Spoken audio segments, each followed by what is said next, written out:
You don't need all this land, Amanda. Your sister has 3 kids to think about. My father's voice boomed across the Sunday brunch table, making the china rattle. I gripped my coffee mug tighter, trying to maintain my composure as I watched my parents and sister Katie orchestrate their latest attempt to take what was mine. My name is Amanda Mitchell, and at 32, I had transformed my grandfather's old farmland into a thriving organic produce business. The 100 acres he left me had become my sanctuary, my purpose, and apparently, my family's newest target. We're not discussing this again, I said firmly, meeting my father's stern gaze. Grandpa left this land to me for a reason. I've spent 5 years building something meaningful here. Katie, perfect Katie with her perfect family, jumped in with her usual dramatic flair. But my kids need space to grow up. Your nieces and nephew deserve. What about what I deserve? I cut her off, surprising everyone, including myself. I've poured everything into this land. My savings, my time, my future. Mom reached across the table, her expression a practiced mix of concern and manipulation. Honey, you're single. You don't have a family to think about. Katie needs. I have a family, I interrupted again. My employees, my customers, the community that depends on our organic produce. Just because I'm not married doesn't make my work less valuable. Dad slammed his hand on the table, making everyone jump. This isn't about your little garden project. This is about family. About doing what's right. I stood up, my chair scraping against the hardwood floor. My little garden project supplies produce to half the restaurants in town. I employ 15 people. I'm not giving it up just because Katie wants a bigger backyard. You're being selfish, Katie sniffed, clutching her designer handbag. My children. Your children have a 4-bedroom house and a huge yard, I reminded her. What they don't have is any right to my property. That's when Dad's face turned that dangerous shade of red I remembered from childhood. We've already promised Katie she could build her dream home here. The contractors are coming next week. My blood ran cold. You what? It's done, Amanda, Mom said softly. We've already paid the deposit. Katie's house will be perfect right where your current greenhouse is. I pulled out my phone, hands shaking, and pulled up my security app. Sure enough, there were several recent photos of men in suits measuring and marking areas around my greenhouse. They had been on my property without my permission. Get out, I said quietly, my voice trembling with rage. All of you, get off my property. Don't be dramatic, Katie rolled her eyes. This is happening whether you like it or not. Dad's already arranged everything. I turned to my father, the man who had always favored Katie, who had dismissed my dreams as hobby since I was a child. If you or any contractors step foot on my land without permission, I'll call the police. He stood up, towering over me like he used to when I was small. You ungrateful little. I'm your father. This is family land. No, I corrected him, standing my ground. This is my land. Legally, morally, and in every other way that matters. Leave. Now.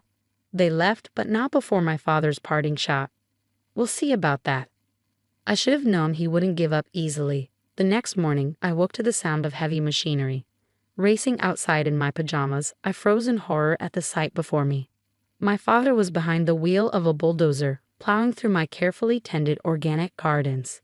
Katie stood nearby, pointing out where her new house would go, while Mom supervised the destruction of 5 years of my hard work. Stop, I screamed, running toward them. What are you doing? Making room for your sister's future, Dad called out, not even pausing as he destroyed another row of crops. You had your chance to be reasonable. I grabbed my phone and started recording, my hands shaking as I documented the destruction. Then I called the police.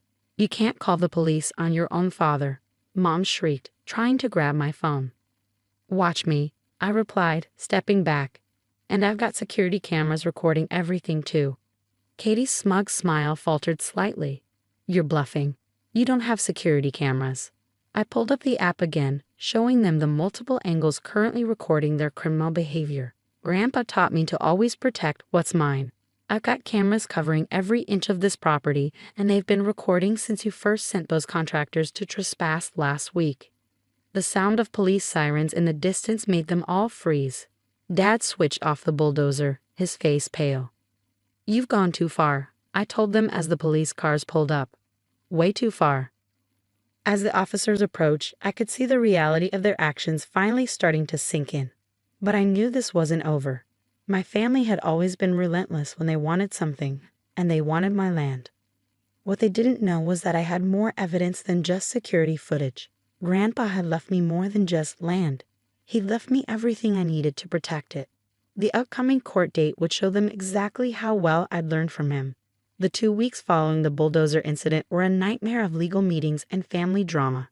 My father was charged with criminal damage to property, but my mother somehow convinced the prosecutor to offer a plea deal, community service, and restitution for the destroyed crops.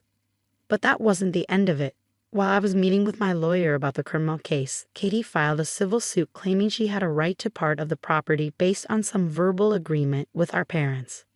"They're getting desperate," my lawyer Martha said as we reviewed Katie's claim. "But I think it's time we show them what your grandfather left you." I nodded, opening my safe to pull out the leather portfolio I'd kept hidden for 5 years. Inside was everything Grandpa had prepared before his death. Documents, letters, and evidence of my family's past attempts to take advantage of him. "Are you sure about this?" Martha asked, her eyes widening as she read through the contents. "Once we present this in court, there's no going back. Your family. They stopped being family the moment Dad destroyed my livelihood." I replied firmly. Grandpa knew this would happen. That's why he prepared everything. The morning of the civil hearing, I arrived at the courthouse to find my entire family waiting. Mom rushed over, her face a mask of concern. "Amanda, please," she pleaded. "We can still fix this. Just give Katie 10 acres. That's all she needs for her house." I walked past her without responding. Katie's husband Mark tried next, blocking my path. "Be reasonable," he said. "Think about the children. They deserve to learn that destroying other people's property is okay as long as you want something." I cut him off. "Great lesson." Inside the courtroom, Katie's lawyer presented their case first. He talked about family obligations, verbal promises, and the importance of providing for future generations. Katie took the stand, crying on cue about how I was destroying our family over just a piece of land. When it was my turn, Martha called me to the stand. "Ms. Mitchell, could you tell us about the day your grandfather gave you this land?" I took a deep breath. It was 3 months before he died. He called me to his study and showed me all the documentation he prepared. He knew what would happen after he was gone. "What do you mean?" I pulled out the first document from the portfolio. This is a video recording of my parents and sister trying to convince Grandpa to sell the farm 2 years before he died. They wanted to develop it into luxury homes.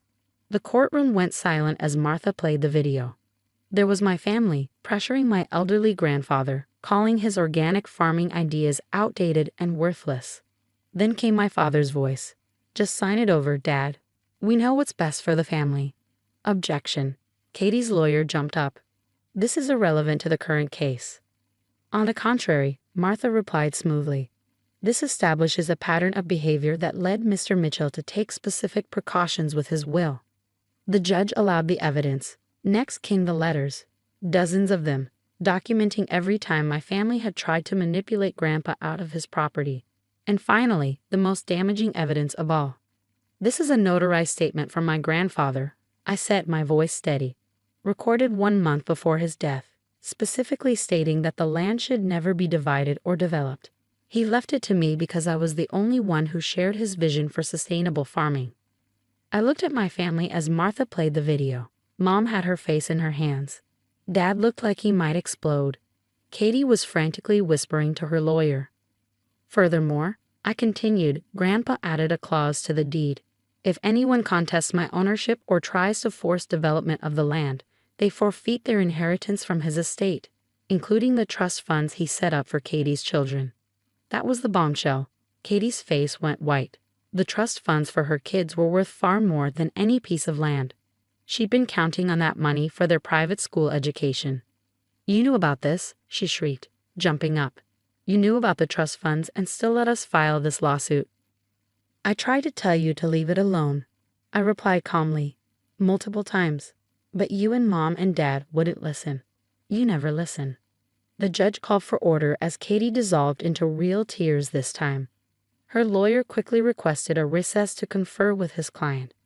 In the hallway, I watched my family huddled together, their perfect plan crumbling around them. Mom kept shaking her head.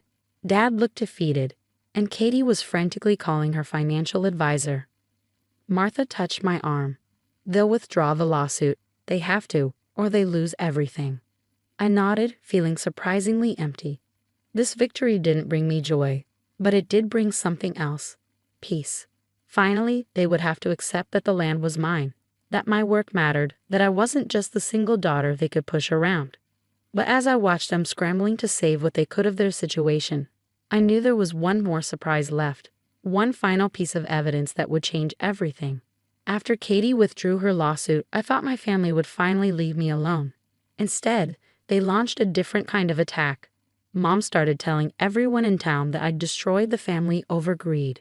Dad gave interviews to local papers, painting himself as a heartbroken father whose daughter had turned against him.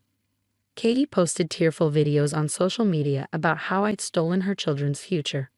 But I had one last card to play, Grandpa's final letter, meant to be revealed only if things went this far. "Are you sure about this?" Martha asked as we prepared for the final hearing to settle the restitution amount for my destroyed crops. "This will change everything." I nodded, clutching the sealed envelope. They've left me no choice. The courtroom was packed. My family had made sure their side of the story had spread far and wide, gathering sympathy and support from people who didn't know the whole truth. I saw familiar faces from town, most avoiding my eyes, already convinced by my family's version of events. As the hearing began, Martha stood up. "Your Honor, before we discuss restitution, my client would like to present one final piece of evidence that directly relates to the property damage and the pattern of harassment she's endured." Katie's lawyer objected, but the judge allowed it. With trembling hands, I opened the envelope for the first time and began to read. "My dearest Amanda, if you're reading this, then everything I feared has come to pass. Your family has tried to take what's yours, just as they tried to take what was mine. But there's something they don't know, something I've kept secret for decades. The land I left you isn't just farmland. 20 years ago, I discovered something valuable beneath it, a natural spring with unique mineral properties. I've had it tested, verified, and protected legally. The water rights alone are worth millions. Your father knows about this. He discovered my research 10 years ago and tried to force me to sell. When I refused, he and your mother began their campaign to discredit my mental capacity, hoping to gain control of the property. That's why I made sure you would inherit everything, because you were the only one who loved the land for what it was, not what it could be sold for. I'm sorry for the burden this knowledge brings, but you deserve to know the truth about your inheritance and your family's actions. Love, Grandpa." The silence in the courtroom was deafening. I looked up to see my father's face drain of color. Mom had frozen in her seat while Katie stared at Dad in shock. "Your Honor," Martha continued, "we'd like to submit these additional documents, geological surveys, water rights certificates, and correspondence showing Mr. Mitchell's attempts to gain control of the property through questionable means." Dad stood up abruptly. "This is a lie. She's forged these documents." "The documents have already been authenticated," Martha replied calmly. "Additionally, we have evidence of Mr. Mitchell's recent attempts to sell water rights he doesn't own to several beverage companies." That was the final blow. Dad sank back into his seat as whispers erupted throughout the courtroom. The town's sympathy was shifting as they realized the true story behind our family drama. The judge took one look at the new evidence and immediately ruled in my favor, ordering maximum restitution for the destroyed crops and adding a restraining order preventing my family from coming near my property. Outside the courthouse, Mom tried one last time. "Amanda, please," she begged. "We can work something out. Share the profits as a family." "Family?" I laughed quietly. "You stopped being family the moment you chose greed over me. The land stays as Grandpa wanted, an organic farm. The spring will remain untouched." "But think of the money," Katie protested. I replied. "I'm thinking of the sustainable income the farm provides for our employees, the healthy food we provide for our community, and the legacy Grandpa trusted me to protect. 5 years have passed since that day. My organic farm has flourished, expanding to include an educational center where we teach sustainable farming practices. The spring remains our secret, its water naturally irrigating our crops just as it has for generations. My family? They moved away after the truth came out, their reputation in town irreparably damaged. Sometimes I get messages from Katie's kids, now teenagers curious about their aunt and the farm they've heard so much about. I've invited them to visit to learn about their great-grandfather's legacy and to understand that true wealth isn't always about money. The land Grandpa left me has become more than just property. It's a testament to standing up for what's right, protecting what matters, and finding success on your own terms. Every morning, as I walk through my restored gardens, I thank him for trusting me with his legacy and for giving me the tools to protect it. Sometimes the best revenge isn't about winning or losing. It's about staying true to your principles and letting the truth speak for itself.